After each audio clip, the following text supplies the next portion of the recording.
Good morning, Cameron. Get rid of that. Good morning, Will.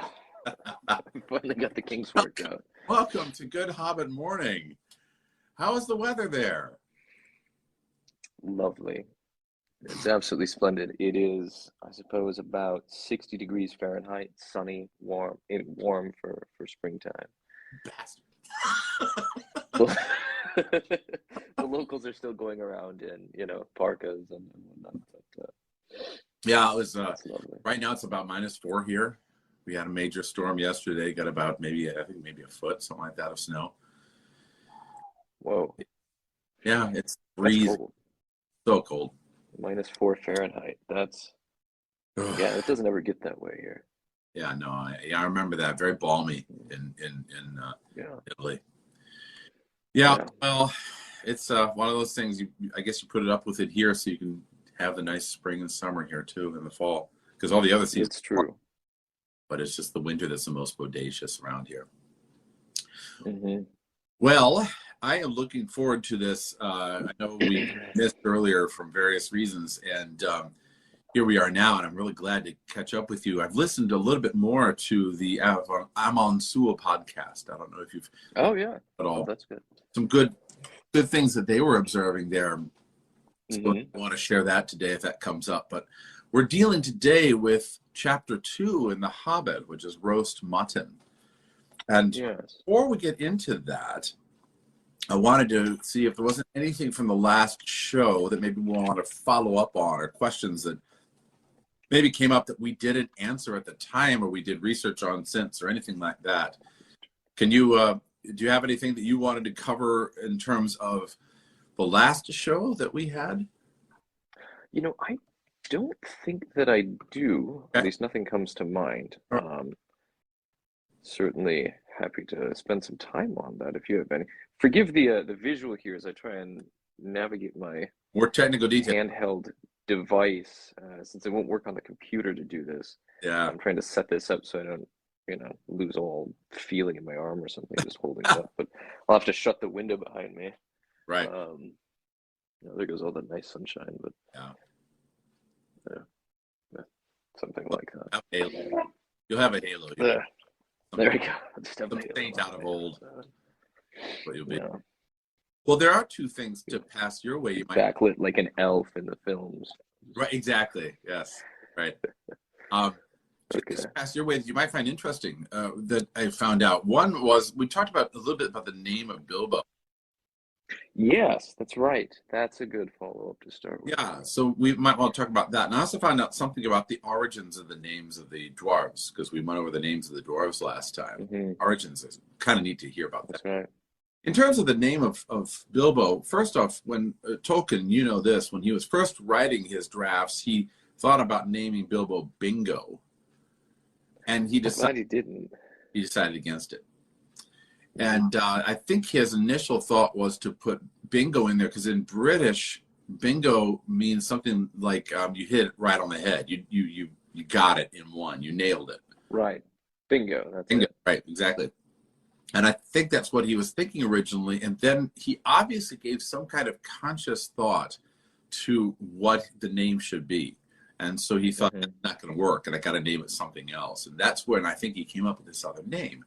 Now, this is pure speculation, but just doing a little bit of digging, I found the name of the city of Bilbao in Spain, right? Bilbao, Yeah. Spain. Yep. Yeah, in Basque, Spain. Yeah, in Basque, right. And I think they have a major jazz festival there, actually, if memory serves. But Sounds right, yeah.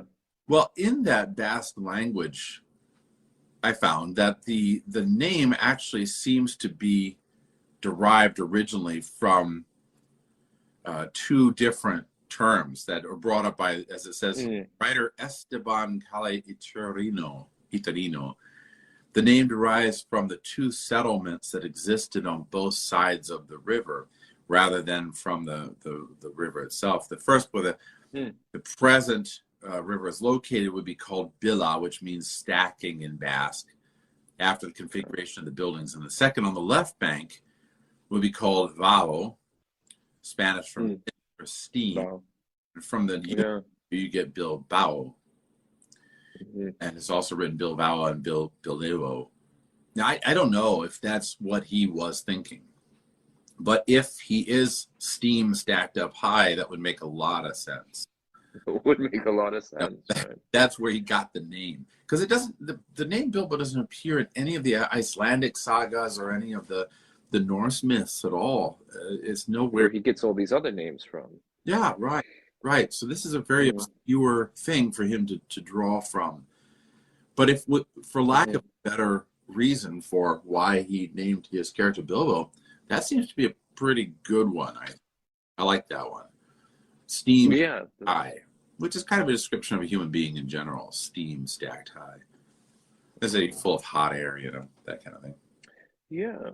Hot air, mist is being ambiguous, right? Nebulous. You could go one way or another. It's not clear where he stands, and he's got a fluid identity that's Yeah. shifting. Yes, it also And in fact, as their dwarves are telling essentially what's going on, he's, if I'm not mistaken, he's described as kind of like a teapot that's starting to get to boil, and there's the squeal that's boiling up from within him, he and then does, doesn't he? he squeals out like what do you call this? A teapot that's now hit boil, and then hits the ground, struck by lightning, excitable fellow, all Pretty that stuff. interesting. Yeah, that fits, doesn't it? That really works well. Yeah. And then at the end, what is he? Well, not to give away the ending of the book, but at the ending of the book, what is he doing? He sits down for tea with Right. Balin and Gandalf. So it's almost like the tea image is part of him, and maybe that's what he was drawing from. As this is a quintessential British thing to have tea, very civilized, and he's kind of that steam stacked up tea thing, maybe. Yeah. I mean, that's plausible. It does seem to fit too with the dragonish idea, steam and mist, Yeah. dragon. That all kind of goes together. So I'm going to go with that. I'll just say that's what it is, because for lack of a better reason for why he's naming his character this, I think that works pretty well. Yeah, I'd say so. Second piece of evidence that I found is the names of the dwarves, and I had mentioned the other day that they were from the Edda, from the from the prose Edda, I think, but I'm not sure on that one. But what I found out from Amon Sewell is that the prose Edda was written later by Snorri Sturluson, and it was written in order to give prompts to the bards, the shops, so they would have the information to be able to get the facts straight and write their poems. Because at the time, the knowledge was dying out. The knowledge that had been passed down all those years was dying out. Really? That's why when he lists all those names, he lists them so that you can get the names straight from past generations when you go to create your new material. And when Gandalf, now that we're familiar with those names of Owen and Glóin and Keely and Feely and all that, we're familiar because of Gandalf. But he's drawing from an earlier source. And what's intriguing about that is that Sturluson makes a distinct point that some of the dwarves are from the earth, from dirt, and some are from stone. They're all from the ground, but some are from dirt, some are from stone. So you get all of the powers of the earth, chthonic powers, as they're called in Greek. And that chthonic thing, that, as we mentioned last time, that pours into Bilbo's house, it's almost like that chthonic power that he hadn't recognized before, something comes pouring in. So anyway, I thought that was an interesting Sturluson and his writing stuff down. That's interesting. I never realized that Snorri was essentially a lore. I mean, obviously he's a lore master to some degree. He wouldn't have written this at all, but in the sense that he's carrying out conscientiously a service of at a point where, like you said, lore is starting to be forgotten and dying out. Here's a treasure house, a thesaurus of the material, lest it be lost, that you can continue to draw from, which implies to me, at least, that there's some sort of broken line of succession then of the shops. Yep. You need to have some material to shape from, but you may not have stories that have been passed to you explicitly. And that's something that'd be very interesting to explore regarding our own day, because I think we're living through the same kind of civilizational moment. Yes, indeed. Yes. In that same way. Well, it's very much a sign, too, of a culture that was beginning to shift or change or fade.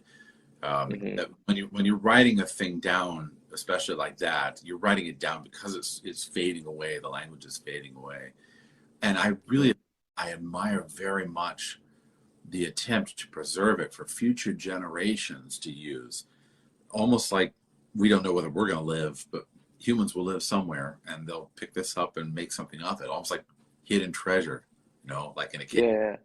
Yeah. There's that great story of Canticle for Leibowitz by Walter Miller. Oh yeah.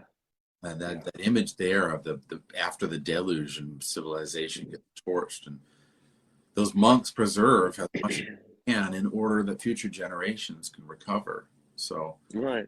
that's kind of a neat image, I think. And I do Absolutely. that's another reason, I don't know about you, but it's another reason why I hold Tolkien as probably the best 20th century writer. Yeah. Other writers, 20th century writers, are good. I mean, you got Faulkner and O'Connor and Steinbeck, and they're all great writers, but they're all writing about their own time, and they're all writing in a way, well, I won't say despair. They're writing about difficult issues, troubled issues. Tolkien is the only writer that I know who writes about hope, and he writes about hope using the past, which I think is marvelous, preserving the past into the future. Yeah, because that's precisely it. I mean, in many ways, what he's doing is the same kind of action of gathering up the wisdom of the past Yes. from what in his particular specialization and representing it in some ways in a coded way, because knowing that it's going to be perhaps locked down in the horde of ogres for who knows how long, to be recovered at a future point. Right. And for ourselves, we don't know whether or not we're going to see that change occur, that revivification, that renaissance. We don't know whether it's going to occur in our lifetime, but we preserve those ideas and images with the hope that it will, right? That human beings will continue. That's exactly right. To that point, to tie into what we were speaking, what we have talked about a number of times at little intersections, trying to make the technology work, but it didn't, was the reference that's woven through our conversation in these last weeks regarding End of the Modern World by Guardini. Yeah. I just received a copy of a book in the mail that I think pairs very well with that just addresses this idea of the Renaissance. Something else that ties in, and it is The End of Our Times by Nikolai Bergayev. Oh, wow. I don't know if you're familiar with that, but he's around the same time as Guardini, writing around the same idea, a little earlier perhaps, but the same idea of diagnosing the end of the modern period and talking about it, and what he speaks of as the new Middle Ages that we are entering into or that are upon us. Now that's an interesting. There's a lot of very interesting stuff, and there's definitely a different emphasis that he takes from what distinct from what Guardini takes, and perhaps maybe you could say is a little more aligned with Tolkien's natural orientation toward his natural inclination way of reading, more melancholic view on the modern world and on the future. But that is a book I would highly recommend, and I think send me the link, right? You'll send me the link for it. Yep. Good. Yeah. Tolkien talked about the long defeat. That was his phrase. That our civilization was involved in this long defeat. We knew we were going to fail, but it's taken a long time. It just keeps going and going, this sort of failure thing. And what's odd about that phrase is that in the midst of that long defeat, there's this tremendous hope. He's, I think, probably one of the most hopeful writers I've read in the 20th century. Absolutely. That whole thing that Guardini was thinking about, and I forget the name of the author, but this other fellow you were mentioning, what they're thinking about seems to be something that many authors were thinking about at the turn of the century, early on in the 20th century. This idea, especially in the interwar period. Yeah. What was, I forget the name of the author. My mom recommended it to me, but it was a great author that wrote, I'll have to look this up. He wrote about the end of the world and the, I'll have to, it'll come to me later. I know Cameron. But at the same time period, basically, is my point. This author a Catholic author was writing about the end of the world at the same time period that Tolkien and Guardini and others were writing about that. So it's obviously on the mind of several of these great people in the 20th century. I mean, how could it Yeah. 20th century? My gosh, it's like a river of blood, right? Yeah. So I was thinking along that line, and we do have to get to the text here in a minute, but I was thinking along that line, when the medieval world ended, Guardini says, medieval world ended and the modern world began. Why did it end? I think it goes back to that whole collapse of the faith in ideas and images. Guardini talks about how the symbol is as real as a medicine or an organ. Right. The collapse of that symbolic world, I think, it led to that destruction that occurred, and then, bam, you get hit in the 1300s with one thing after another. Right. Yeah. When I did a little research for this project I did on Arthur over the weekend, I looked up the scholastic debate again, and it occurred to me that in the midst of the scholastic debate, you had the liberal arts. That was the learning system for the medievals, and that was the trivium. And of course, trivium was taught first, and that was grammar, logic, rhetoric. But the quadrivium was actually the thing that the subject matter they were looking at. So you had that was the way to look at something, and then the quadrivium was what you studied, and that was arithmetic and geometry and astronomy and music. And I for a long time I thought, why in the heck was that what they studied? Because the Renaissance introduced the study of history, the study of poetry, the study of literature. It didn't exist before in the medieval system. I think it was because what they thought was the most important study was the logos, was that image of the mind of God. And so you're learning the trivium in order to be able to deal with the mind of God through a mathematical system of the logos. And when that collapsed, because nominalism basically suggested that it was meaningless, when that collapsed, that caused a deluge of just splitting apart into two camps. And now it's hard to talk about the logos without people thinking you're nuts. So, right. No, that's exactly right. Which is why, to bring it back to the text, which is why I think it's so important to have an author like Tolkien, who I'm pretty sure understood what the logos was, writing in terms of concrete images, concrete stories and characters. And he brings it up, and you see it filtering in there, the number of dwarves, for the importance of names. But he's not giving it to you overtly, he's giving it to you covertly. Right. And this is, I thought, in the same way the logos and the logoios, the logos of each particular thing, the essence of the name of the thing, is not revealed immediately to the spectator. It's actually, we could say it's not revealed to the spectator at all, looking to be entertained, but only revealed to the contemplative, who then peers into it. In the same way, he's then doing in his work the very thing that he gives us glimpses or little winks of with the introduction, right from the beginning, with the introduction that we talked last time, with Gandalf being the name. Gandalf means me. This is my name, and I belong to it. Gandalf means me. There's that old image in the church which we abandoned after Vatican II. Well, the Catholics abandoned after Vatican II. I think the East still has it, of the iconostasis. The iconostasis was that screen between the high altar and the congregation. And then after that, you'd have not only that screen, you had another screen too between the congregation of the initiates and the uninitiates side. So you actually had physical barriers that separated people according to how much they'd been brought into the mysteries. Therefore we abandoned the idea that what we were seeing was a mystery clothed in flesh. Right. And really abandoned after Trent. Officially. Okay, good point. Yeah. The West, this is an interesting point that you bring up, the iconostasis in that, is that I think officially the vestiges of it were done away with at Trent. With the only sort of really vestigial appendix of it being the altar rail, which got thrown out for the most part after the reforms of the Second Vatican Council. But the Latin Church really started to lose it around the 14th century. And what's interesting is that many people assume that the iconostasis is purely a Greek thing. It's not a thing in the West, right?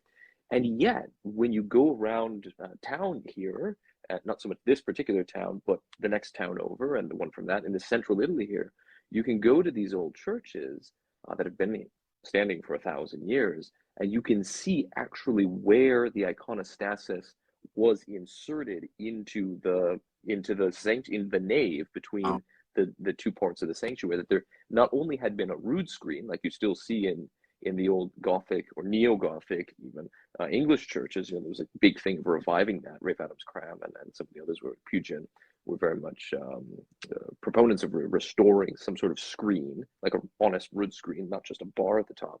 But you see some of the frescoes around the time of Giotto, for instance, showing something much more like an honest to goodness iconostasis, like in the Basilica of St. Francis in Assisi. So in Assisi, you see some of these there as well. So they still existed one at a time. I guess the key up, the interesting thing is that those seem to disappear around the same time as you're talking about the end of the Middle Ages and the dissolution of the connection with symbol, or the reality of symbol and sign. No. And so those two, it seems intimately related in that way. They certainly do. They certainly do. And we can't, I'm not one to say it all went downhill from there. It's all a steady slide into perdition. No, the West went downhill from there. The East still kept, didn't all go. Yeah, we still got plenty of sliding room across the ice, right? Lake Cook, yeah. All that. No, but it is interesting that the 1300s would be the time period that occurred, because that would be a time of great cataclysm, upheaval, and loss of that too. So now I'm not quite sure how to tie this all back to Bilbo easily. Well, that without asking because a question. I'll take a stab at it. Do it and say the first chapter ends not with Bilbo falling asleep, with the remnants of the images in his mind, right, as Thorin is humming in the room next door. But that the first chapter, as we pointed out, ends with Bilbo woke up. It was long past the break of day that Bilbo woke up. And we launch into the second chapter, where Bilbo is now awake to the light, and he sees, actually, what does Bilbo see first and foremost? The absolute just disaster of his kitchen, his dining areas. Because the dwarves had to make themselves breakfast, and they left all the dirty dishes everywhere, everything in a rush, like they just left, like Yul Brynner and company just came through, and they just left Egypt. And there they go on the Exodus, and they were, the Passover meal, and they left everything there standing, and they went, and he comes out, and his house is in turmoil and a mess. But that's where we find ourselves today. Okay. I like that a lot. So here are two ideas, that I want to throw out. This is to tie it back to Bilbo. One is a quick soapbox against the Peter Jackson movies and the like. Now, the people have mixed views and all this, and the first three Loder movies I accept as good entertainment. The one thing that Jackson doesn't get, and you certainly see this in The Hobbit, and I'm seeing it in spades in the Amazon thing, is that they don't understand how Tolkien was creating himself, an iconostasis to hide the mystery. That the very text itself operates as a flesh to hide the glory that's behind the story, or the imagery behind the story. So they don't seem to get that. And so for Jackson, and then for Bezos, whoever the heck is doing it, they see it as just a whopping good story and a good cash cow, but they don't see it as this embodiment of a mystery, or this embodiment of a joyful thing, like focus. And that's one eye back. So the other thing that I noticed here while you're talking is, it's almost as though the first chapter is a dream for him.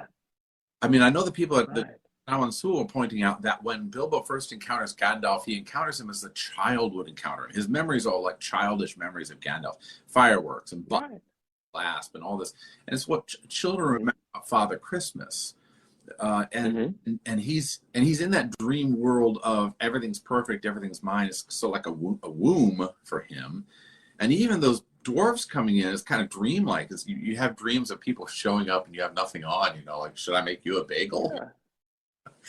And they pull musical instruments out of nowhere, and you hear nothing about it, just like a dream, that it doesn't matter how the plot flows that way. And then at the very end of it, he wakes up. Bam! So he's coming out of that dream world and rushing to a world that is chaos. And like you pointed out, the chaos that he encounters when he comes out, this fearful mess, as it's called, is really kind of shocking to him that it was all real. That really happened, you know. I was, Very real. but it's also that you're seeing the end of his world, which I find really. Yeah. Tolkien wouldn't have the end of his world be like a meteor hits or something like that. It would be like this. This is the end of the bourgeois world. The bourgeois guy finds his world is all wrecked and it's a fearful mess, and there are servants to clean up, and then he's not only that, but he's thrown out suddenly into this journey without hardly any step in between. No time for that. No time for No that. time for that either. Yeah, exactly. I kind of almost knows his mindset, and it's really he's thrown out into a chaotic world he has to deal with. And here's where I really like what you just said, because if, for instance, we liken this to where we are in history, it's kind of like is the collapse of the medieval world in chapter 1, and then suddenly we're thrust into this world where we have to deal with certain things that medievals never had to deal with, or maybe dealt with only sparingly. And it's a journey. It's a tremendous journey that's going to change us completely. We don't know that till the end of the story, but it's a journey for utterly inconvenient. No pocket handkerchief, right? No tobacco, nothing. And you're thrown out into the world where, doggone it, you have to jostle along with these dwarves. And I think you stand like a sore thumb because you have no beard. No, yeah, right. No beard. You're like a child, unexperienced. You don't have a beard. There's not the maturity there. Yes, right. Even though you're the same height as everybody else, you are not elders. That's for sure. And they barely find a pony for him at all when he catches up to Thorin and company. I love the letter. I love the letter Thorin leaves. Can I just read that? This is great. It's charming. Yeah. It says here, Thorin and company to Burglar Bilbo, greeting. For your hospitality, our sincerest thanks, and for your offer of professional assistance, our grateful acceptance. Terms, cash on delivery, up to and not exceeding 1/4 of total profits, if any. All traveling expenses guaranteed in any event. Funeral expenses to be defrayed by us or our representatives, if occasion arises and the matter is not otherwise arranged for. Thinking it unnecessary to disturb your esteemed repose, we have proceeded in advance to make requisite preparations, and shall await your respected person at the Green Dragon Inn by water at 11 a.m. sharp, trusting that you will be punctual. We have the honor to remain yours deeply, Thorin and company. What do you make of that? I love it. It's legalese, you know, it's rich legalese. But it's also very much the real world suddenly breaking into the dream. It's like he's been served a notice. You ever been served a notice? Yeah. It's like an eviction notice. I knew there was something familiar about this. Yes. You're served notice, mate. Suddenly he's having to confront sort of the reality of the world. And he's thrust into the world with this very legal note, which is so practical that it actually addresses what's going to happen when he dies. And nobody wants to think about that. That's a disturbing thought. Right. This is a memento mori right there in your face without looking like it until you stop and realize, oh, wait a minute. So for him, have you made your will? Have you designed your mass? Have you put your children in the care of others just in case you croak along the way? This is one of those reminders to him that his being stuffed cozily into his little hobbit hole, his little rabbit hole, is not the end of it all. Not the end. And I like how they emphasize twice that he needs to be punctual too. You got to be on time. Right. I don't know. I always had problems with that. When it's time to go, it's time to go. When it's time to go, it's time to go. Yeah.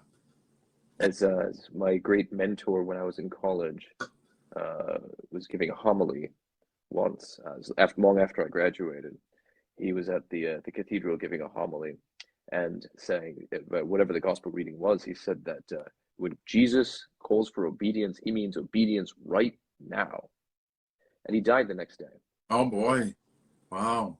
God rest his soul. But it's this punctuality of the response to the gospel. It's a punctuality response to the call, whatever that call is.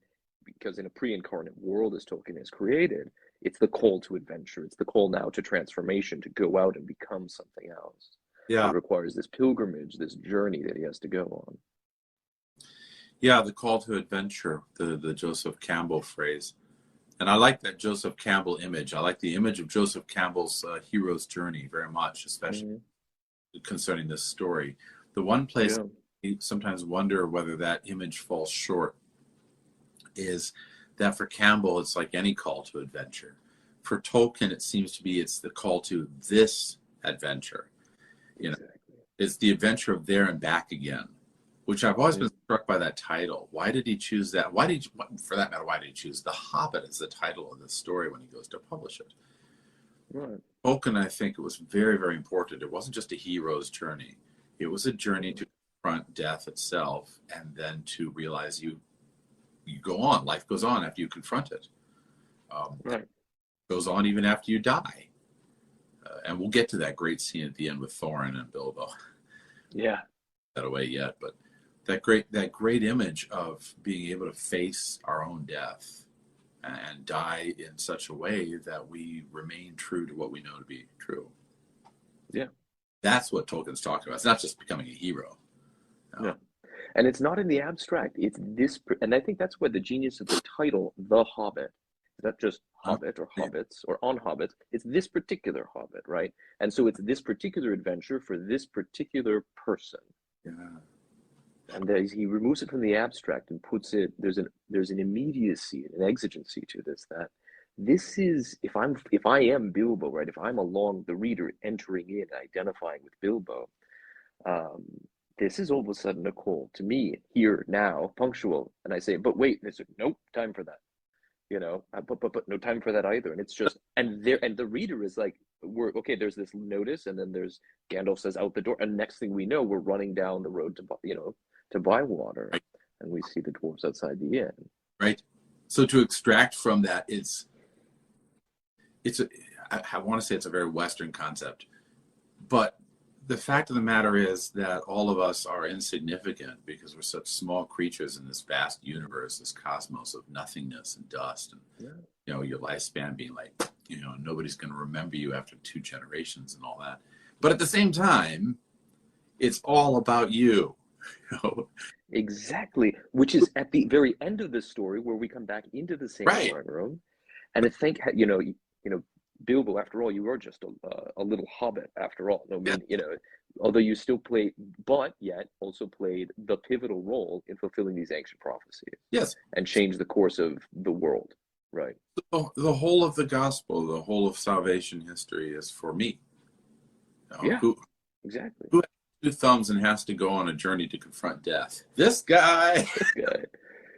Yes. No. Speaking of imminent death, my phone somehow has not been charging, though it's been plugged in. Oh Lord. I'm going to try and resolve this before it all goes black. Yeah. But just like in real life, we're trying to put our affairs together before the black curtain falls. I may disappear before then, but I'll come back as soon as I can if that happens. You'll have to hopefully before the 3rd day. Yes, exactly. You'll have to say I like less than half of you, half as well as you deserve. And then bam, gone. Yeah, that'd be fun. Go ahead and see what you can do to fix that as you will. I'm going to wax eloquent on something else, which I noticed here in this wonderful passage, that Gandalf, when he appears, and Bilbo has desperately to clean things up, and Gandalf appears here after the dwarves have gone. Sorry? Oh, there he goes. Okay, hopefully he'll be back. When Gandalf appears, right after the cleaning up has occurred and Bilbo has actually tidied up all the dishes, and he says to him, "My dear fellow, whenever are you going to come? What about an early start? And here you are having breakfast, or whatever you call it, at 10:30. They left you the message because they could not wait." So first off, as Gandalf realizes there's something more important than breakfast, which is a shock, I know, to Bilbo. Bilbo has this sense somehow that breakfast, lunch, and dinner is all that there is. As though all that there is to life is to eat and eat and drink and drink. And Gandalf reminds him there's more to life than just eating and drinking. There's the fact that you agreed to go on this journey, and how tentatively you agreed. And then Gandalf utters this wonderful, I've always, ever since I first heard this as a kid, I've always loved this expletive that he utters. Because Bilbo says, what message are you talking about? What message? And Gandalf says, great elephants. That phrase is wonderful because later on, if you project forward into the Lord of the Rings, elephants come up again. You know, the image of the Oliphant, and what's an elephant, says Sam. He doesn't know what it is. Well, Gandalf knows because Gandalf has traveled. So he's seen these huge beasts and these tremendous things that Bilbo only has glimpses of. And right after that, he says, you are not at all yourself this morning. You never dusted the mantelpiece. You are not at all yourself. So we go back to that image of Gandalf means me. I know who I am. But Bilbo doesn't yet know who he is, which is a crucial point of this whole journey. Because Bilbo thinks he knows who he is. He's the head of Bag End. He's the guy on the doorstep. He's the man with all the money and wealth and food. That's who I am. So he's defined himself by all these material goods and being able to have 5 meals a day, you know, and that's a very tenuous way to define yourself. Is that all this stuff is what I am. So Gandalf asks this quintessential question right here at the beginning. He says, "You're not at all yourself this morning." Basically, it's asking, "Who are you? Who do you think you are?" Yeah. Well, that's interesting. That. If you're not yourself, who are you, right? Yeah. And I'm not looking at the text in front of me, but if I'm not mistaken, there's only a couple of pages gap before Bilbo identifies himself. When the trolls grab him as what's this? He says, "I'm a bird, a hobbit." I love that. So he even stutters then through his identity. That's very interesting. I hadn't thought of that particular connection. Yeah, and I think that the identity thing is tied back to what he asks Gandalf at the very beginning of the story. We didn't even touch on this, but Gandalf notices that he asks him 3 times, and Bilbo says, "What have I asked you?" And again, for forgiveness. Yes. You've asked for forgiveness. You don't even know you've done so. So this is. Pardon? I don't think I've asked for anything. Yeah, a few times now. Why would I ask for anything? I've got a hobbit hole. I got food. I'm fat. What do I need? You know. I think that Bilbo he's a very unawake character. He's not awake yet. And boom, here he is, waking up in more ways than one. Yes. To the fact that he is more than his material goods. He's waking up then to the world of significance and symbol that's not there. We, the reader, should be waking up with him to the world of symbol that is drawn out throughout the rest of the story. Absolutely. Yeah. Yeah. Waking up to who we are is defined by our own journeys. Yeah. Right. Which you need to be awake for. You need to be neptic, as the Greek fathers call it. Neptikos. Nepsis is the idea of awakeness, or the word literally means undrunkenness. Right? As we go through life, otherwise in drunken stupor, that's to be unawake, and then to be neptic is to be awakened, have the eyes of your heart open and being able to see. Which is kind of cool because, of course, when he does wake up here in chapter 2, it's almost like he's had a binger. Yeah, that's it. You wake up, you stumble out into the kitchen, like, dear God, it's real. Oh, a few beer bottles out of the way. And then Gandalf restores part of that domesticity to him, the pocket handkerchief and the hat. But he does get a pocket. That's exactly, and that's something I think is very much worth highlighting, because this is where the film goes grossly awry, and you have 2 very different it becomes very evident 2 different worldviews have shaped both the book on the one hand, Tolkien himself, and Jackson in the movies. Is that in the movie, Bilbo catches up and says, "Oh, got to go back. Don't have my pocket handkerchief." And I say, "Well, tough luck. Here's one of the dwarves rips a rag off of his garment and throws it back. Here you go. That's that." And that's it. And they leave it at that. It's awful. It's a joke. But exactly, it's this thing. But here, instead, Bilbo is distraught. He doesn't have any pocket handkerchiefs. And he just have to do without, he's told, and they go riding. And Gandalf shows up, though, with many pocket handkerchiefs. Not just the one, but many pocket handkerchiefs, and his pipe tobacco. So Gandalf provides, right? There's this abundance. It's not this American Protestant tough it up and get going on the road and deal with all the terrible things, because that's life, buddy. Yeah. God is provident, and he provides, and it's these trifles. It's these Yeah. trifles, the little things that don't matter, but little comforts, the extras. The extras matter. Can I say that, again, I don't want to pickpocket too much on Peter Jackson, but it's the trifles that he leaves out or alters that make all the world of difference in his interpretation from the original text. Yeah.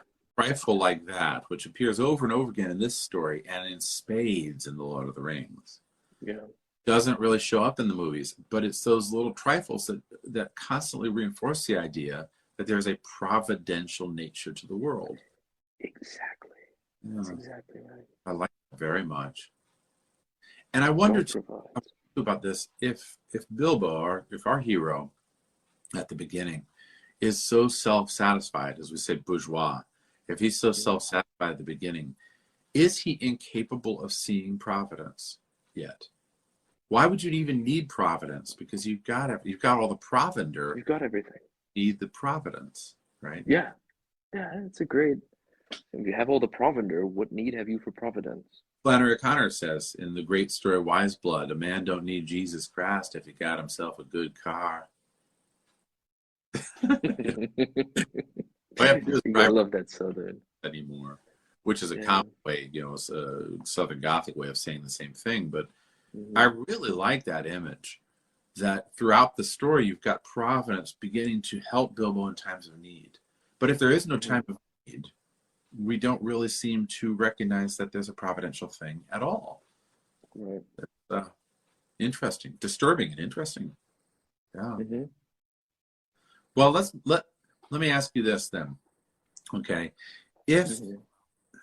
how to phrase this? If this then becomes his journey of self-discovery, why is his first encounter here with these three lugs?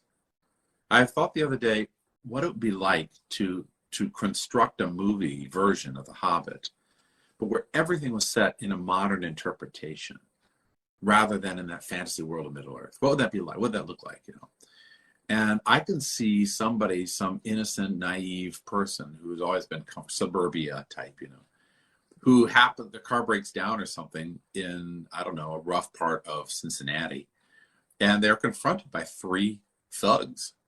That would be like the three trolls. Why is that the first thing that Bilbo encounters? I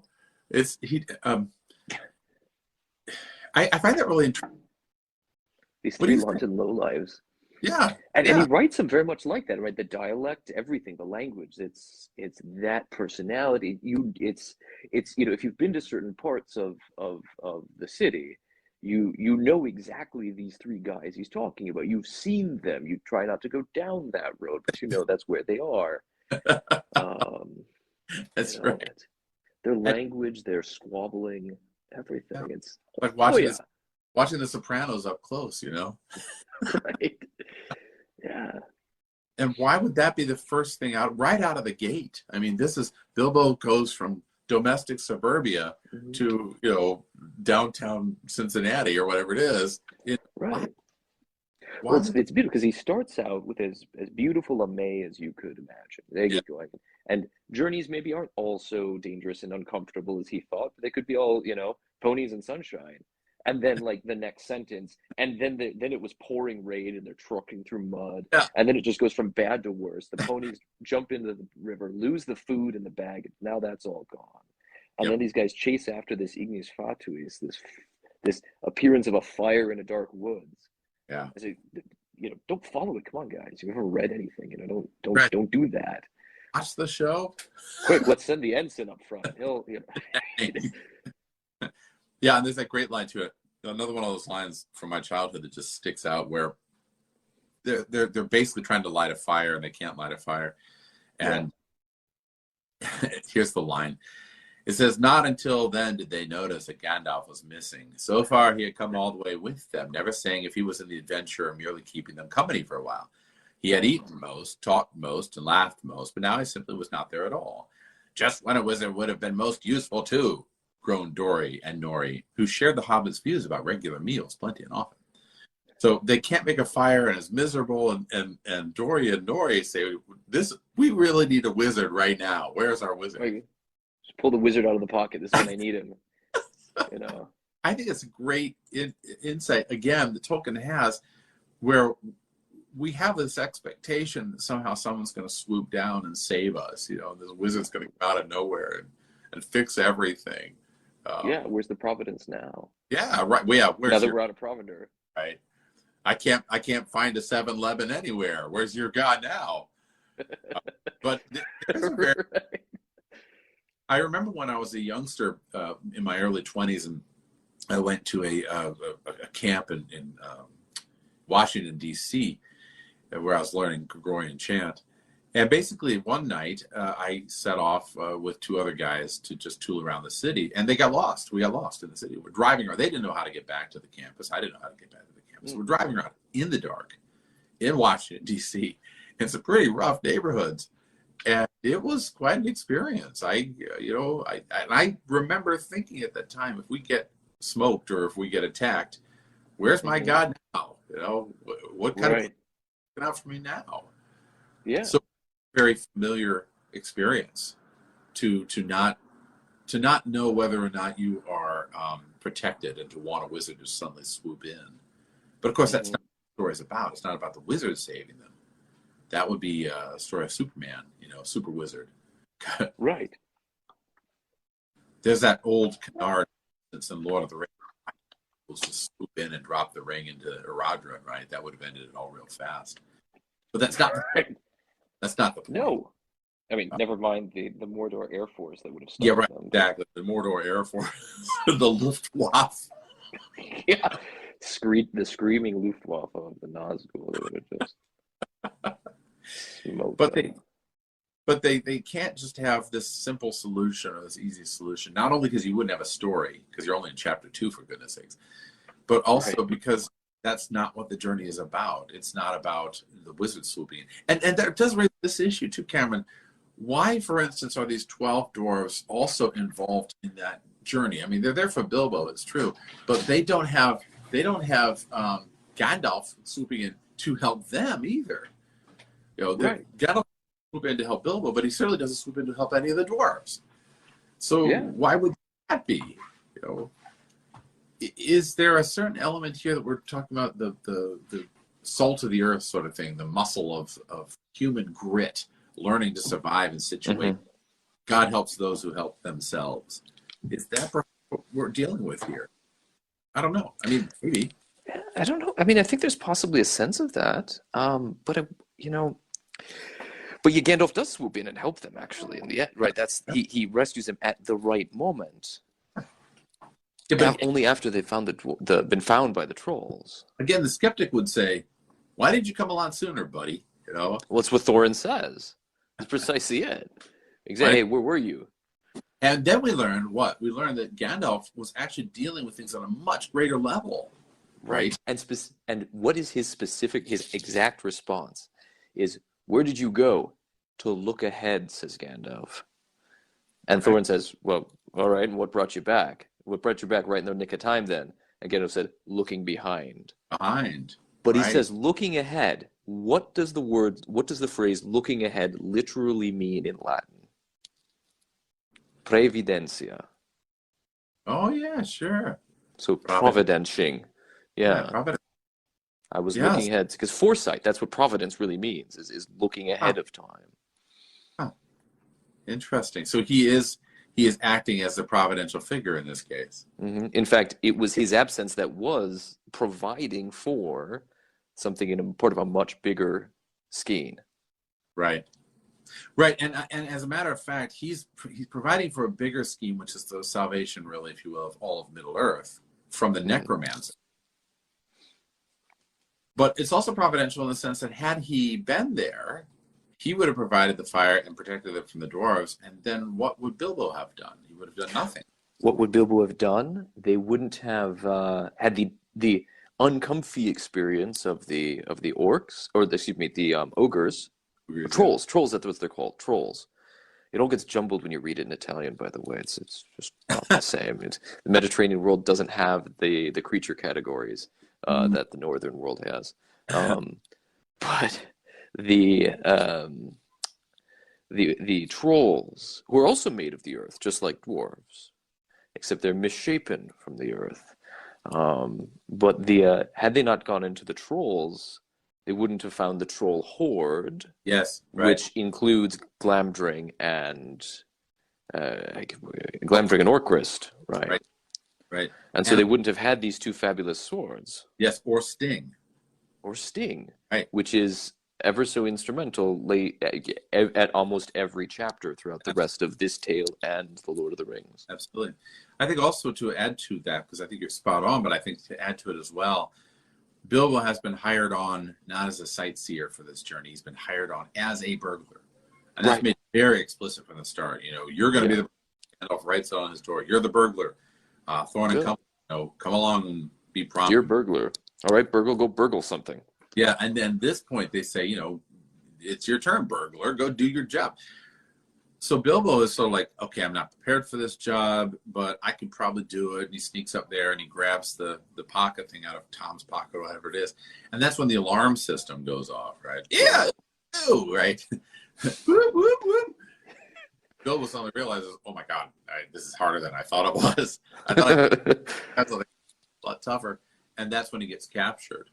And I think had that not happened, he would have had this false sense again of his role, and he would have had this sense that he could accomplish the thing without any suffering. And also he would not have been put to the test that proved that he was capable of surviving against these huge powers. Right. Because we mentioned how he stumbles and names himself one thing and then another. But he also goes with it. And this is really cool about Bilbo. He says, I'm a hobbit. And they said, what's a burra hobbit, right? And then, well, there are lots of us, but there are none of us, I cook better than I cook. And he's riddling with the three trolls, which is a talent that he may not know he had, to riddle with really dangerous thugs in the midst of a difficult situation. Right. I'll cook you a very delicious breakfast if only you won't cook me for dinner. Yes, exactly. He's going to bargain his way out of this. Yeah. It reminds me, of course, of the Odysseus scene with the Cyclops.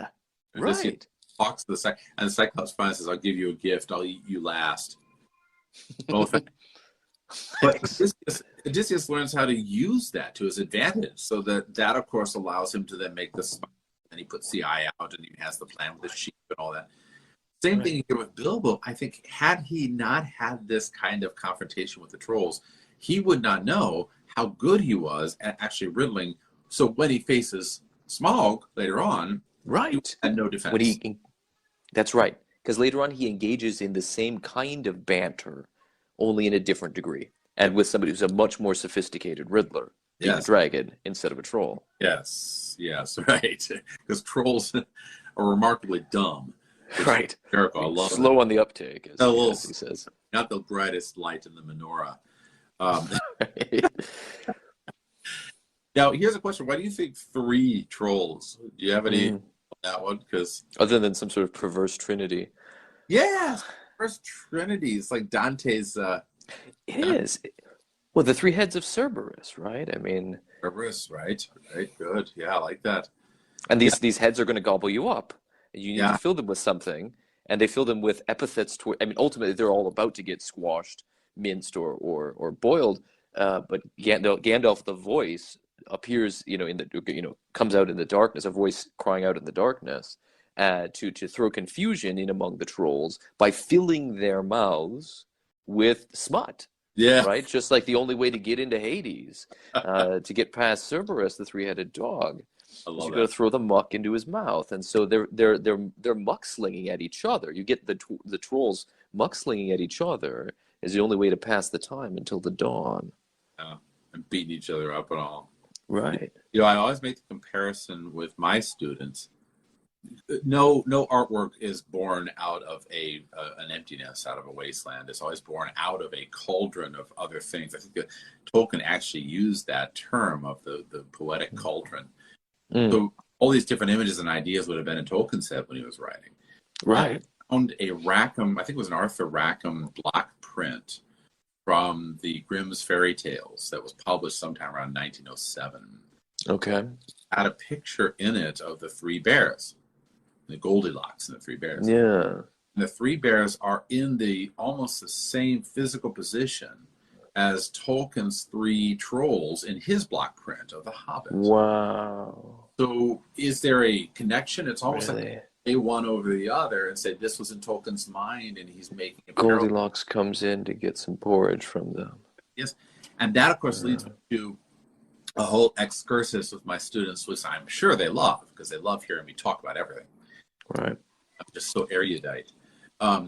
That where I talk about how children's stories are the kernel for greater and greater understanding. You know, you give stories to children so that they have something to build on for later on in their lives. Well, this is Tolkien's whole theme in fairy stories. There aren't any kids' stories. There's stories that might be fit for children to read, but they're much deeper than that. Right, because they have to do with something which is already there, mainly the human spirit. Right. And in that story then of Goldilocks and the Three Bears, it should be taken seriously. You should think through what's actually being said. You know, the Goldilocks is the little golden child with the halo, but she's also naive. She's never really encountered suffering or danger. And that's entitled to go into anybody's house. You know, we wouldn't do this. You don't go into a suburban neighborhood and just walk into someone's luxurious home, let alone either break their furniture. But she seems like, no, this is no big deal. No big deal.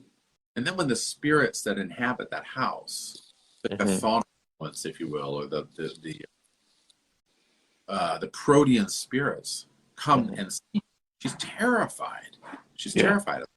Now, and they're of a Trinitarian aspect. They're bear spirits, which means earth spirit, power and all. But they're also Trinitarian, which connects them to the divine, to Yahweh.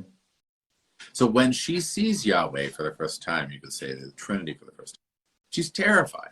And in the stories, it says she jumps out the window and never went back. And I've always been struck by that last line because what happens to a person who thinks they know who God is? You know, God is that lovely community and slapping the bum for, you know, and putting your hands in the hair for Yahweh. That's what God is. I know what God is. He's in a box. I got him. To experience who God is, he's bloody terrifying.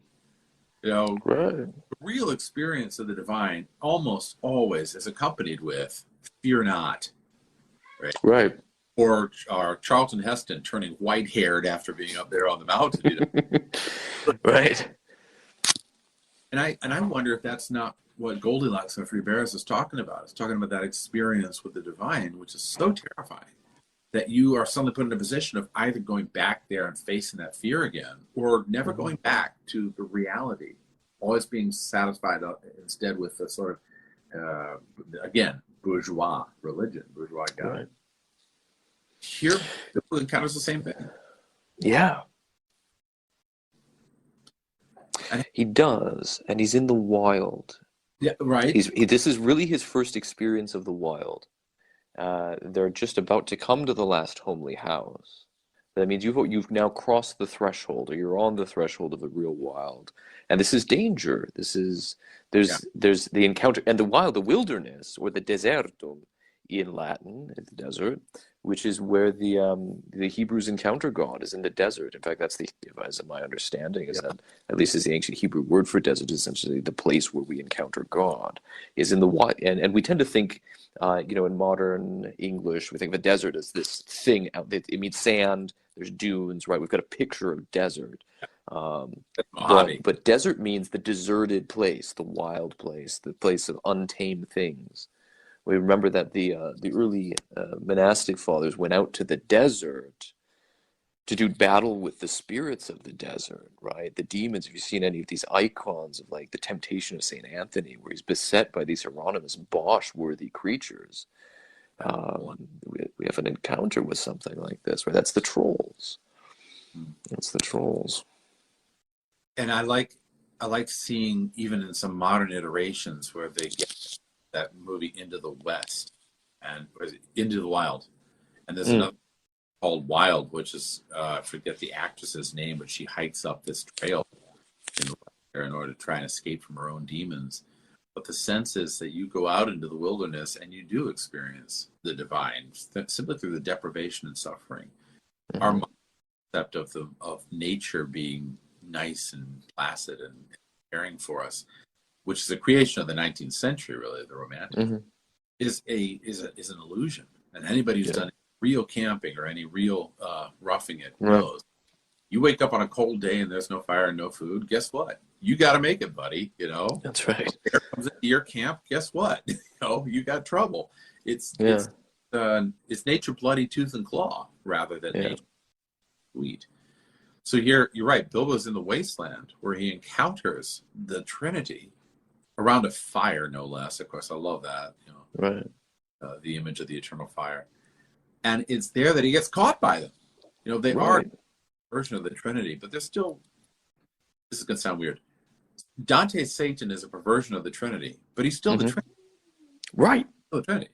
Yeah. And in some ways, that's because of the attitude of the viewer, not because of the thing itself. I don't want to make this completely like psychological and all, because I run into rough ground when I get it. You know, you're a heretic. No, just wait. Okay. It's going to make you think that in your mind, right? If you view Jesus as your buddy, in your mind, he's always going to be your buddy. You know, he's never going to be the suffering victim. He's going to be Jesus. And he, you know exactly what Jesus wants. And what he wants is exactly what you want. Isn't that great? Christ. And it's the same thing with the Trinity. If you know what the Trinity is, I got it. Yeah. God, Father, Son, Holy Spirit, got it. We're good. And it's this nice thing you hang on your wall, and it's just perfect bourgeois sort of, again, religion. Then when you actually encounter it, it's going to be troll-like. It's going to be big and mysterious and massive. Right, big and misshapen. That's what a troll is, right? Almost like getting caught by a cloud. There's that great painting by the 19th century painter of Zeus in the cloud, and this is this huge cloud around him. And that's kind of like what these trolls are, like huge dark shadows, dark cloud. And they grab Bilbo by the feet. Right. He's inversed, turned upside down. Yeah, he's turned upside down, exactly. He's like like a rabbit that you're gonna skin too. The rabbit, the hanged man, Saint Peter. No, it's an invert world that you know is completely turned upside down, and suddenly you're gonna go in the pot, buddy. Right. Like, this is, if we're talking about waking up, you're waking up to a kind of a bad dream, which is that you're going to dinner. I love that. You know, we can make them into a pie, they say. Yeah. How do you cook burra hobbit? Yeah, how do you cook burra hobbit? Does it taste okay? And at that point, of course, he gives up the dwarves, or he tries not to, but he does give up the dwarves. And so they go searching for the dwarves, and they find all the earth spirits. But it is a marvelous trope right out of the box, right out of the hole, that you encounter the Trinity first off in your experience, where you think that it's a sweet journey, and it turns out it's really not a nice, sweet journey. And that sets you off on the rest of the not nice, sweet journey that you're going to encounter later on. Right.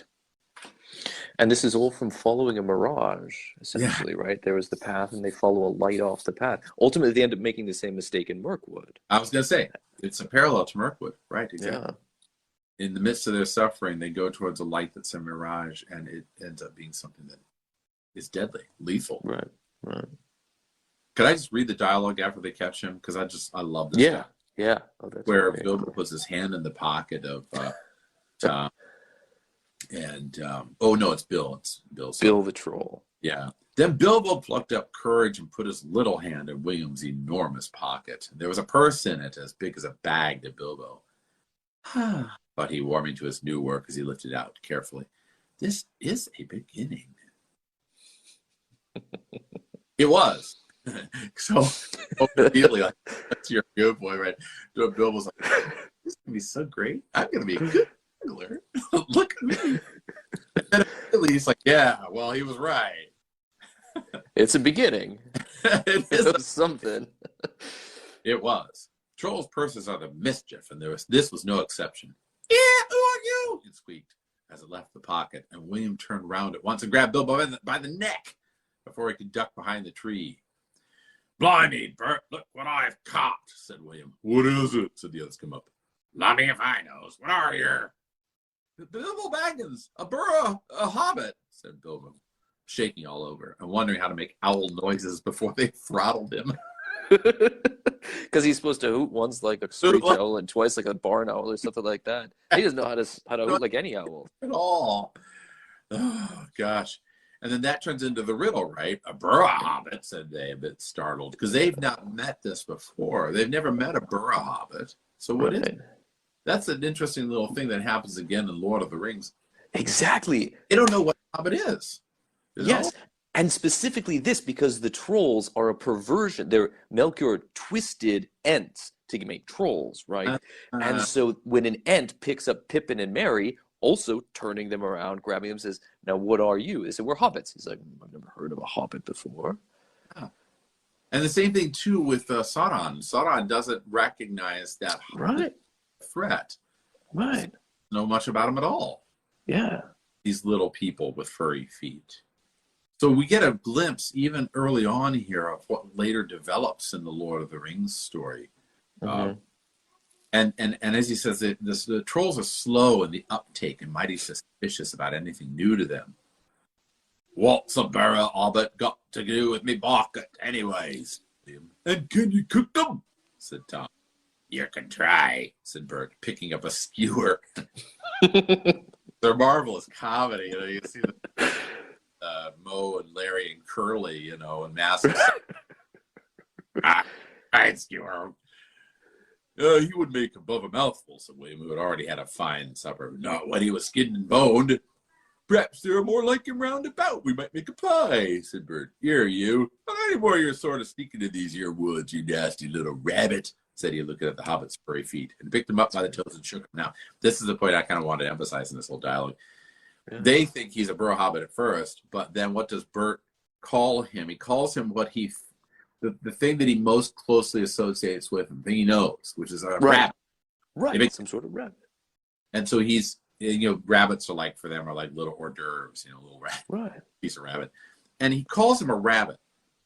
But when you take that back and you apply it, right, well, Bilbo lives around, he's got the furry feet, and he likes to eat, and he's kind of quiet, and he's furtive. That's all rabbit stuff. That's all rabbit stuff. So in this instance, he is the rabbit. He's a scared, sort of quavering. Yeah. It's like when I tried to do Watership Down by Richard Adams with my students a couple years, and it went over like a lead balloon, you know, because most of them they couldn't figure out why are they reading a story about rabbits. You know, what's the big deal about rabbits? I'm not a rabbit. And I had to explain that it's rabbits. Right. Wrong detail there, buddy. Yeah. It's about human beings. This is an anthropomorphic quality we're seeing here. The rabbits are representing human beings. And therefore they go through all the trials, and it's a story of the Aeneid, essentially. But this instance, you have more or less a human mistaken for a rabbit, meaning he has all those qualities of a rabbit, that spirit animal thing we talked about before. And there's some very positive things about rabbits, not the least of which is that they shriek mightily when they're threatened, just like Bilbo does. Fun. Yeah. But also their furtiveness, their trickster nature. You know, they're always tricksters. It's Bugs Bunny all over again. Well, or Brer Rabbit. Or Brer Rabbit, right, exactly. Yeah. And when held by the feet, Bugs would be like, what's up, Doc? You know. Here's Bilbo doing his what's up, Doc. And it's very well. And therefore not having his head dashed out like a puppy, like they say in the Odyssey. He's able to survive huge shapes, and not only survive them, but be able to get them to do something else long enough that they get trapped in their own version. Now, he can't do it forever, so Gandalf has to step in, but it's almost like what Bilbo starts, Gandalf completes. Yeah. In this scene. So I'll just finish this. Okay, so anyway, this is where he says the cook line, Are there more of you? He says, yes, lots, said Bilbo, before he remembered not to give his friends away. Oh, yeah. We don't do that. That's bad. No, not at all. Not one, he said immediately afterwards. What do you mean? Said Bert, holding him right way up by the hair this time. But I say, said Bilbo, gasping, and please don't cook me, kind sirs. I'm a good cook myself and cook better than I cook, if you see what I mean. I'll cook beautiful for you. A perfectly beautiful breakfast for you, if only you won't have me for supper. Poor little blighter, said William. He had already had as much supper as he could hold. Also, he had had lots of beer. Poor little blighter. Oh, not till he says what he means by lots and none at all, said Bert. I don't want to have me for miss sleep. Hold his toes in the fire till he talks. Bert's kind of a suspicious type. I mean, he's really silly. Right. He gets the skewer first. Yeah. And then the fight breaks out because William's like, no, you're not going to touch my puppy dog. I want to have it. I caught it anyway. You're a fat fool, William, said Bert, as I must said before this evening. And you're a lout. And I won't take that from you, Bill Huggins, says Bert and puts his fist in William's eye. That's the only instance, by the way, of the last name. Bill Huggins. I love that. Super. You haven't even talked. I don't know if there's any significance to Bill, Bert, and Tom. You know, whether there's any significance at all. Whether he just chose them as good earthy names, I don't really know. Right. But Bill, Bert, the fact that they begin fighting over Bilbo is what Gandalf then continues later on. You know, they're fighting over him, and they're arguing because they're stupid enough to argue over anything, and Gandalf can draw that out. And really, it's this whole scene where he says, "I'll cook better. I'll cook beautifully for you." That he really comes into his own, I think, as a trickster character, being able to create a riddle that occupies other people's imaginations long enough that they let him go. Mm-hmm. So I'm gonna, and this is where I raise the question: how is Trickster related to Burglar, related to Rabbit and Dragon? How are these related things? Because they are related. Right. How would you say they're related to one another? Do you see any connection between Trickster and Burglar? Well, a trickster, the rabbit is, as you said, frequently a trickster figure anyway. I think he's the spiritualization of that, just like the coyote is often a trickster figure in other legend traditions, which is interesting when you see the two of those together. Results in squealage for those who live in regions of the world where you have coyotes and rabbits mixing, keep you up at night. Yeah. But the dragons. So if a rabbit is a trickster, a dragon is a very more sophisticated version of that, right? Dragon speech is this winding, snake-like way of entrapping you in something. It's deceit. It's very subtle, much more subtle. He's the spirit of the air. He's not a spirit of the forest, right? So a dragon is the spirit of the air, so has a greater subtlety to his. He's not a trickster. He's a deceiver, right? With a forked tongue. So we've got a rabbit, a dragon, and a burglar. I mean, the word burglar, I'm fuzzy on the specific etymology of it, but it sounds an awful lot like somebody that burrows, right? Yeah. Which is interesting. We have a burglar is a burrow hobbit, a burrowing hobbit, a burrobbit, if you were to say it like Bert and Will, sounds a lot like a rabbit, burrabbit. And so we've kind of been walked through this sort of funny philological connection of sounds, or at least of phonemes, to link these things in our mind anyway in the background. So Tolkien sees a connection there. And he lives in a burrow. And he lives in a burrow underground. Right. Under the ground, in a hill. But it also can be interpreted as a burg, as in Pittsburgh. Right, right, exactly. The words all seem to be related to one another. A burrow, which is where we also get the word bourgeois, right? Yeah. A burger.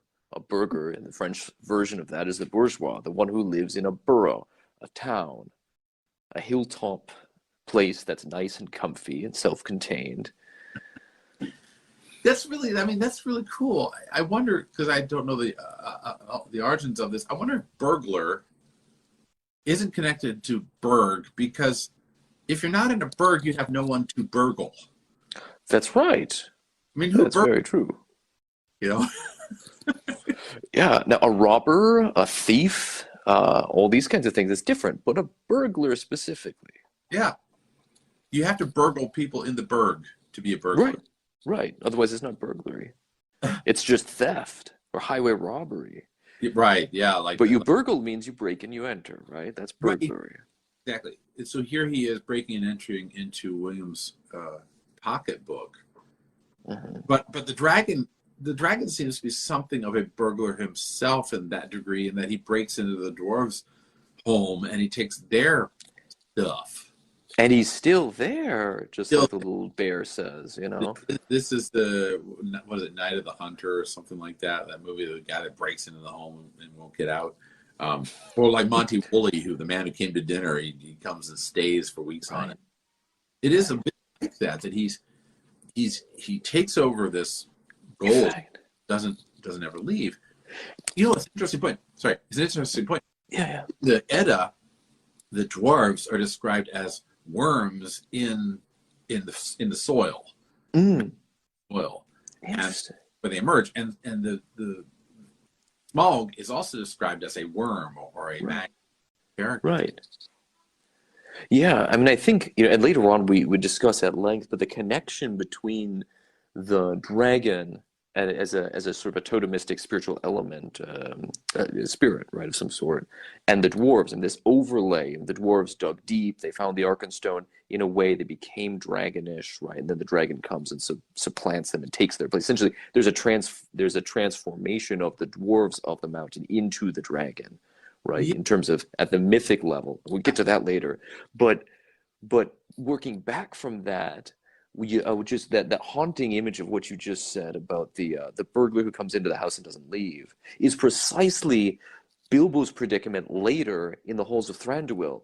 He's like, he gets the feeling that I'm this burglar who's stuck in the house and can't escape. Will have to go on burgling forever. Yeah, and it just becomes this hell for him. Yeah, right, exactly.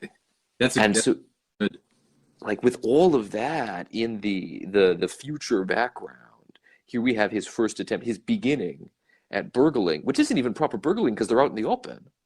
He hasn't gone in anywhere. His hand dipped into a troll's pocket, which how does that count for anything? It's like going to somebody else's camp, up there in the mountains and stealing this.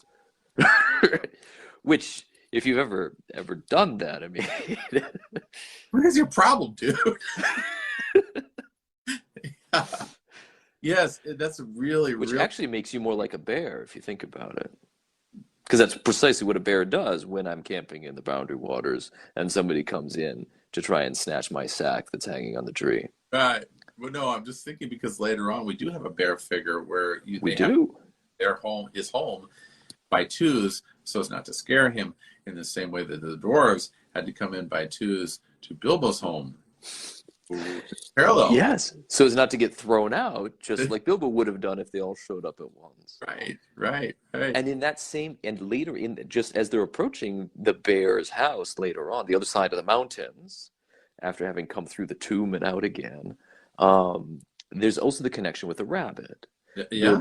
Twice, in two instances, the Beorn himself refers to Bilbo as a little rabbit, running around. A couple of times, he just calls him affectionately this little rabbit. But before they get to the house, Bilbo says, when Gandalf introduces ahead of time that the guy they're going to is a skin changer, Bilbo says, "What? Like a furrier? A guy who what is it? Calls rabbits conies? That's right. He's not turning them into stuffed squirrels or something like this." Yeah. He takes the skin off them, so Bilbo's like, "What? Me? No." Yeah. I mean, that's amazing to see those connections. And I often wonder with Tolkien, like with any genius, wonder, thinking all those things at the same time, or is it just pure accident or providence as you're working? I really would love to hear his take on it, whether or not he thought through all this stuff. But honestly, I wouldn't be surprised.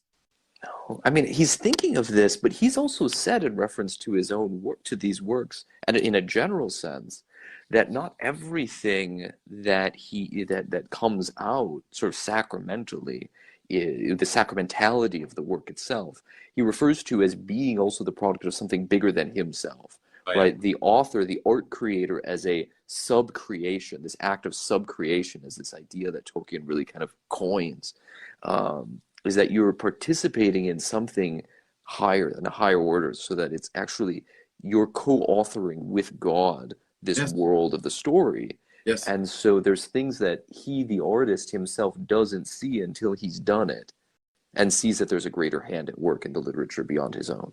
Yes, I remember that Socrates in Plato's work, Socrates says that the audience frequently knows more about the work than the author himself, which is sort Right. of to that because it's almost like the author does plan a great deal, especially a good one, but then there are things out and it's like, oh yeah, that's pretty cool. I didn't see that myself when I was making it. Right. That it's not dictation. It's not the red phone or what's the image of Saint John with the dove coming in and whispering into his ear as he's writing down. Yeah. It certainly is something where it's almost like the creation is beyond your immediate and final control. Right. There's a bigger force at work.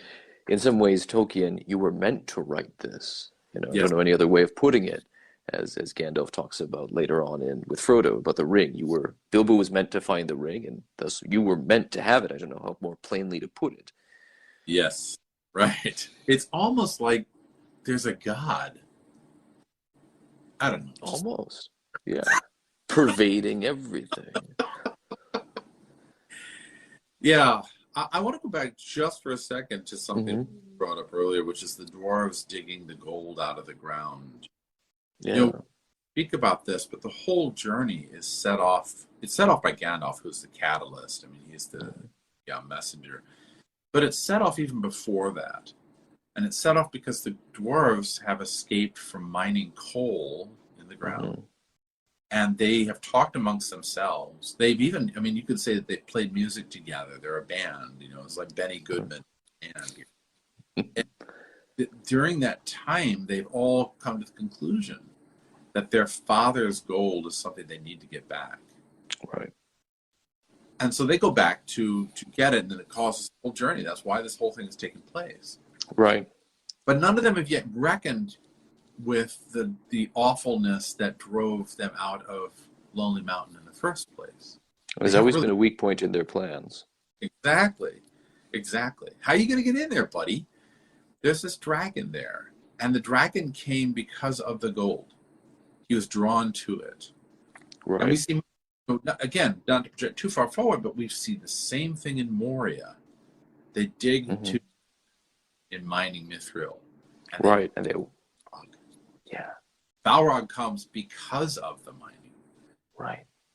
I don't quite know what that means, but if we've got earth spirits that delve into the subconscious or delve into the realm of the earth, yeah, just work, right?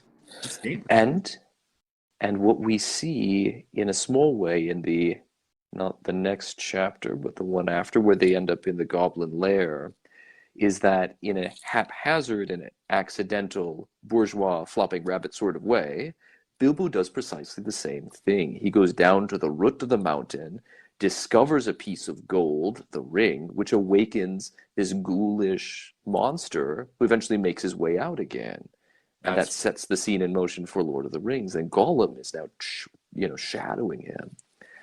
There's a lot more to talk about Gollum and the shadow self when we get to that chapter. But right. No, that's really cool. You're right. The monster is called forth because of the beautiful thing extracted from the earth. Exactly. Yes, of course, he would have had in mind the great poem of Beowulf.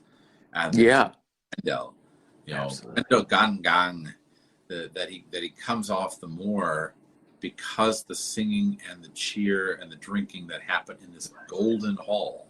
In the golden hall. Yeah. And he's drawn forth because he hates it so much and he wants to destroy it. And in Beowulf, the beautiful thing too, what is it that drives Grendel absolutely mad is the song. They're singing the song of creation. Yeah, the song of creation, right. All the noise, noise, noise, noise, says the Grendel up on the mountain. He can't stand the who's down there. Shut up! Turn that noise down. Exactly. Not singing about Jesus.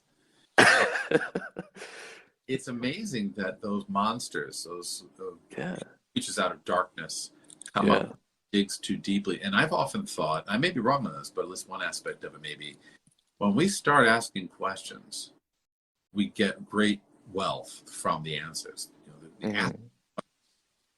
creates or generates great thought, great richness, spirit. But there's this danger, right? When you ask questions, especially certain questions, it also has the possibility of drawing something to it that's very dark. And I wonder about this, especially as an educator. How far do you push students? How far do you push yourself? Knowing this is Right. the There'll be dragons there. Yeah, right. Exactly. Or Balrog. Right. Yeah. And that doesn't mean don't dig, because I think there's an erroneous interpretation, people who say, "Oh, don't look deep down, there's demons down there." That kind of person is the one who ends up throwing themselves into the river ultimately, because they become, like Denethor, consumed with the darkness that arises up, precisely because they're trying to stuff it down, keep it hidden. But when you dig deep, I don't know. I'm hesitant to apply that to, I think there's dangers with a Jungian interpretation of how to apply that, or Jungian methodology of applying. This is my problem with Jordan Peterson, is that in some ways you actually invoke a demon by likening these things to that. So don't dig, because then you awaken dark spirits. It gets weird pretty quickly. It's like Carl Jung got weird really quickly, and the guy ended up going nuts, essentially, right? His theories are pretty whack. It's certainly a caveat. And the person throws himself in the river, I would say rather they're the person who makes an Amazon series. Yeah. Who doesn't ask questions. Right. The asking of the questions allows for the interpretation, the understanding, the simpatico with the work and its meaning, which is absolutely crucial if you're going to restore it or revive it or continue on by creating something yourself. Right.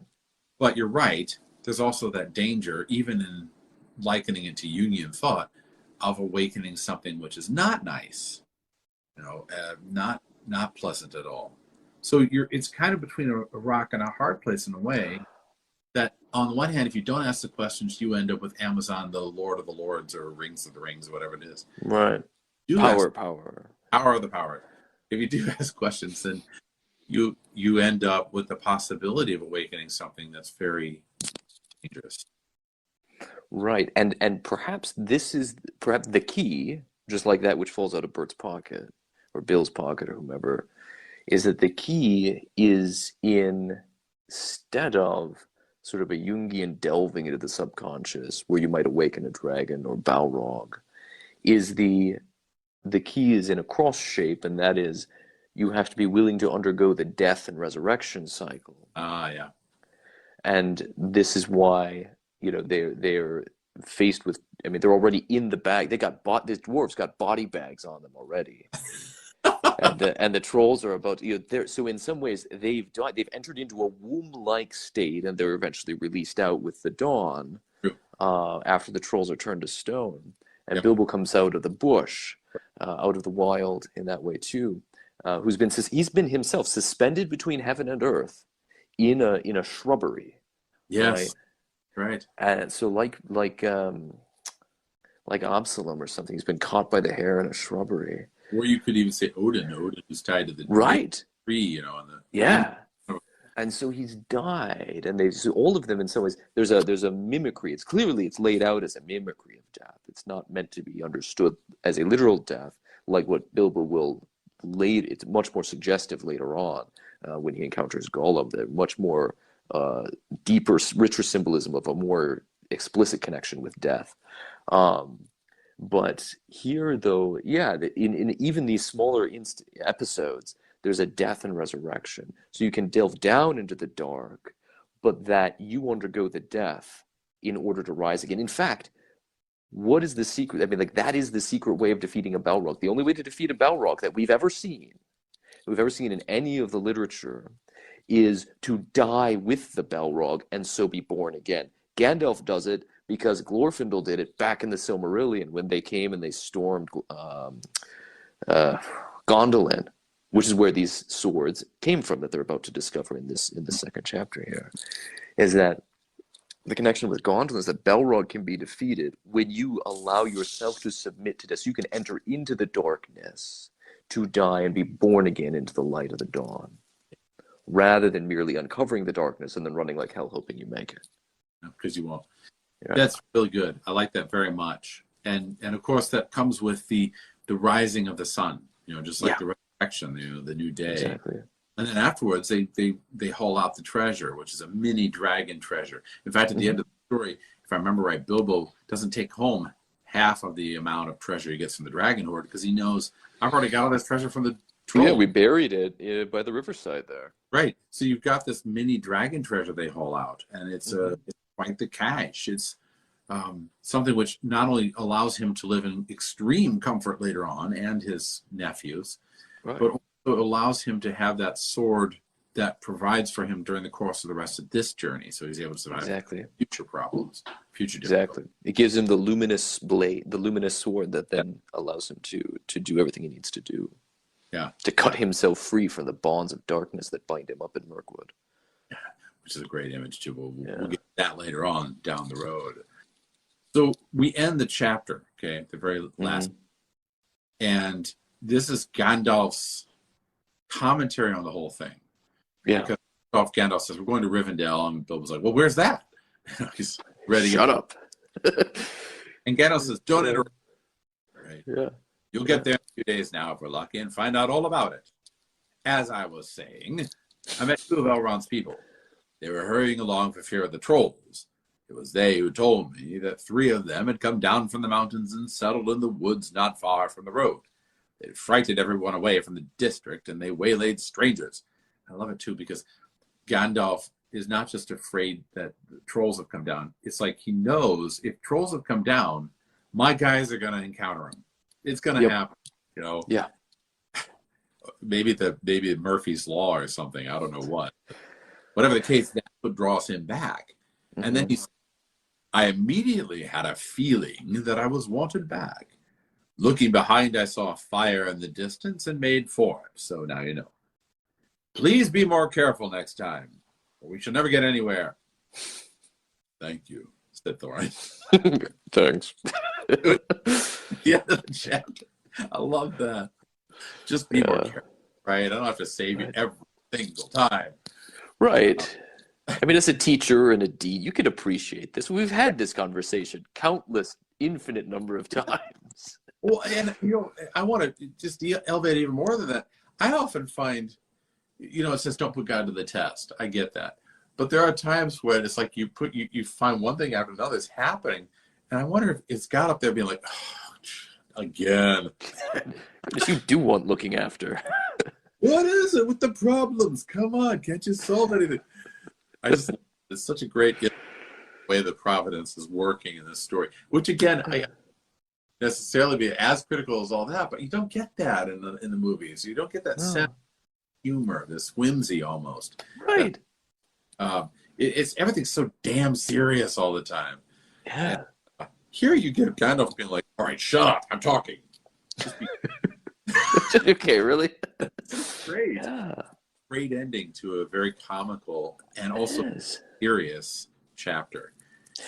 And like the last story, it ends with a dinner conversation, followed by, and then he woke up. And then here's it's daytime.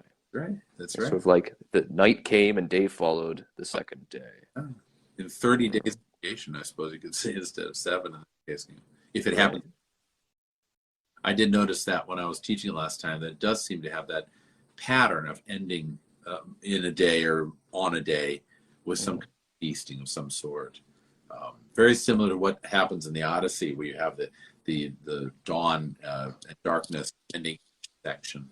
It's a very but yeah, and on that note, then we end here with their dinner and their feasting, and they're all happy, and they've survived their first major adventure.